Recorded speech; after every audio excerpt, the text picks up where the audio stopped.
Bankruptcy, how to come back up after filing for one.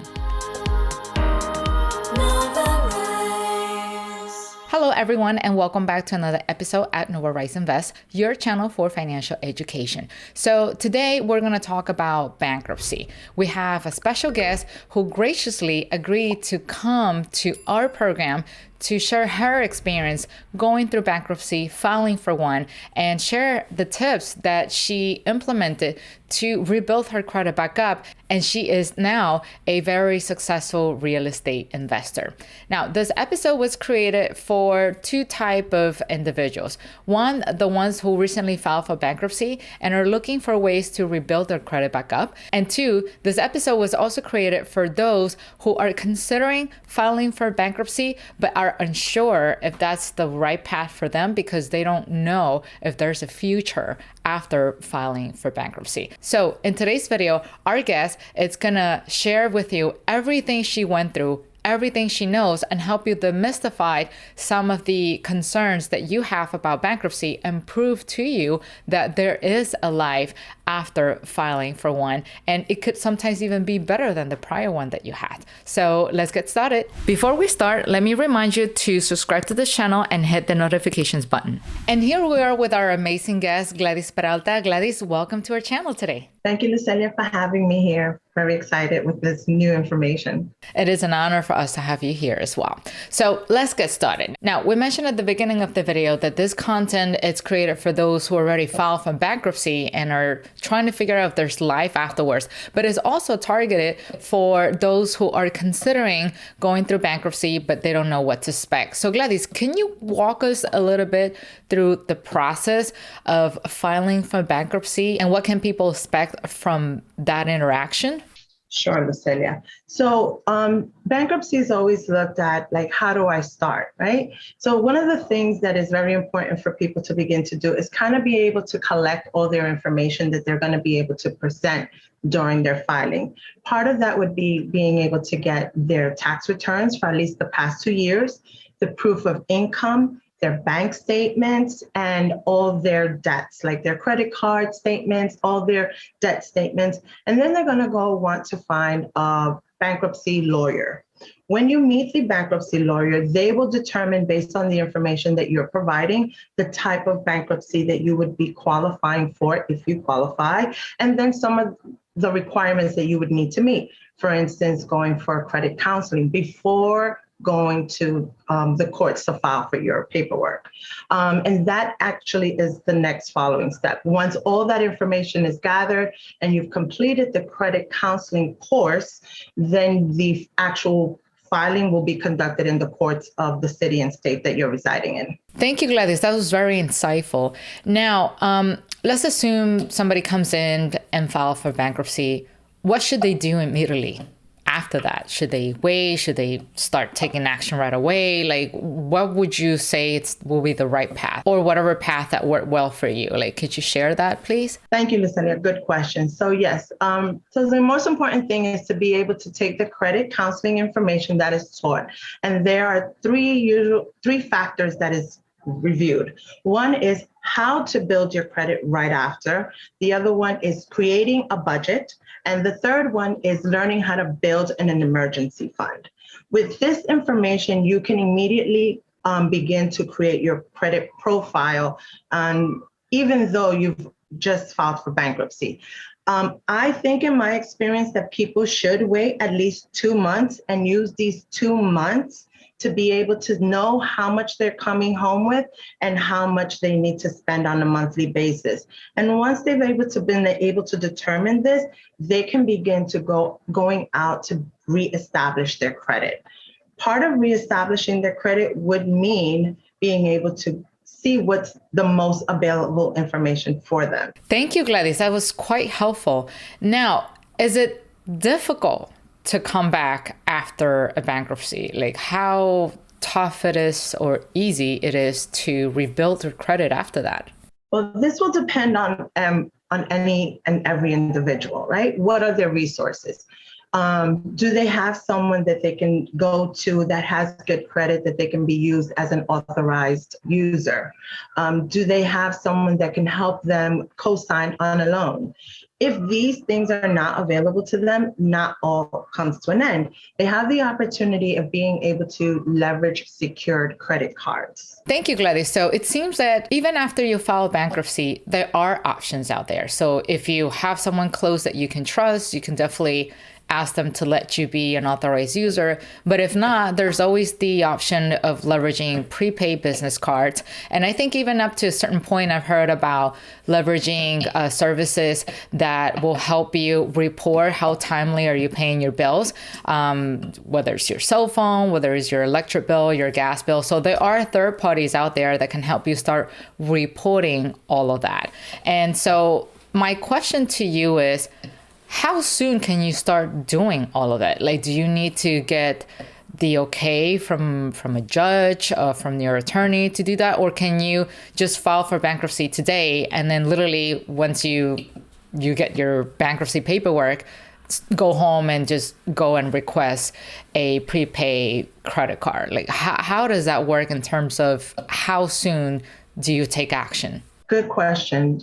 Definitely, you must wait until the bankruptcy has completed the discharge. You don't want to be going out there seeking any credit or building credit before you have been able to confirm that the bankruptcy has completed. And what's a discharge? So the discharge meaning that the court has already reviewed everything and that has approved that this bankruptcy is in fact completed and is now being reported to all the credit bureaus. Once it's reported to the credit bureaus, then all of that information begins to appear, whether it's discharged or filed bankruptcy, but it doesn't look as it's in collections anymore. So the transition happens from collection and delinquency to being discharged or filed bankruptcy. And then after this has been completed, this process has been completed, you can begin to reestablish your credit. But I recommend in my case, waiting at least 2 months after that point before you begin to reestablish your credit. You don't want to reestablish your credit without finalizing that discharge component. I see. So in your case, what you did, it's understand what was going on. You work with credit counselors. You created an actionable plan. That's what it seems like. And then you let time go by for, I guess, the records to update to make sure that things were no longer in collection, because that also hurts you as well. You waited for, let's say, the status to change from collection to bankruptcy. And then after that, once everything was settled, which for you, it seems like it took about 2 months.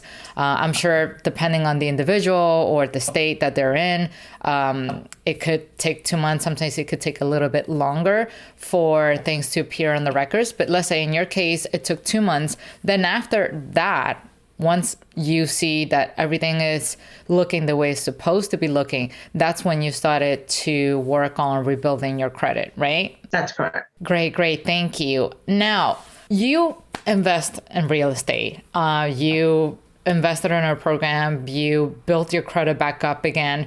What was your experience like going to the lenders?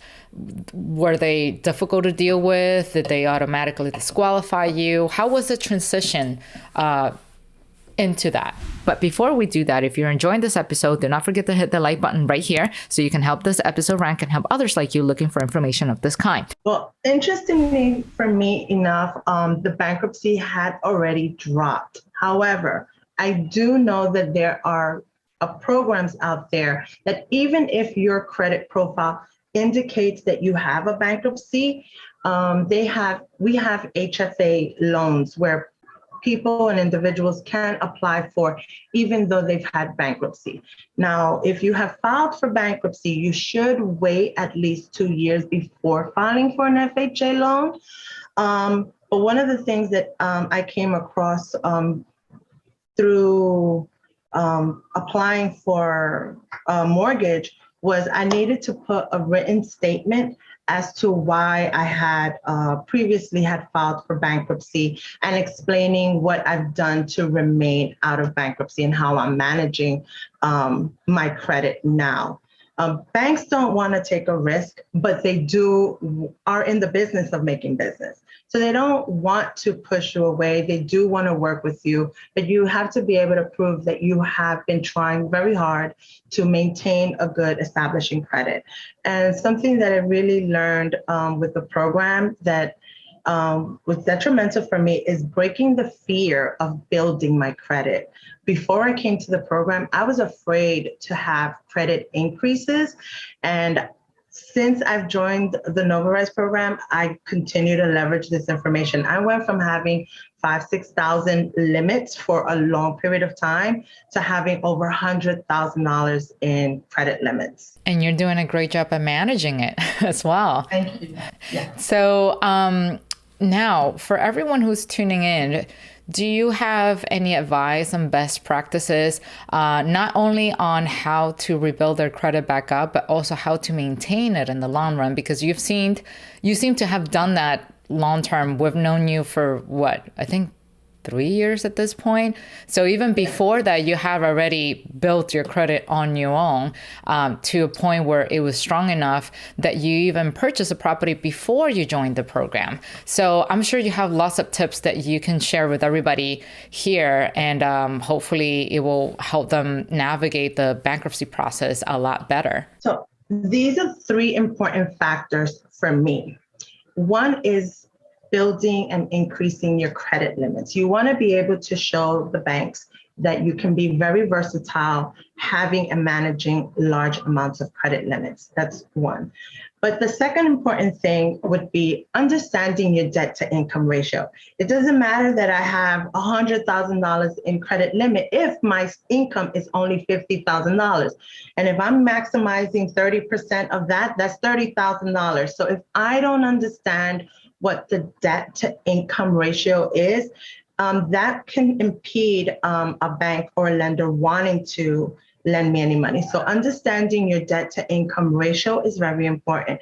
And the third factor that I think is very important, that I think some people, especially new people that are trying to build their asset, is understanding and updating your asset and liability statements. I like to annually update this information so that this information helps me monitor my trends of what my assets are building and what my liabilities are building. Great, thank you. So it seems that you've come a far way and, doing budgeting and looking at your assets and your liabilities on a yearly basis. That definitely shows true dedication and that you're on top of your finances. So there it goes, everybody. This was Gladys' experience going through bankruptcy. So hopefully you all found it helpful. For more details about how to leverage third-party vendors so you can start reporting how timely you're making your payments, feel free to check out this video right here on the side. That's going to help you complement all the tips that Gladys has shared with you today. I will see you on the next video. Take care. Bye-bye.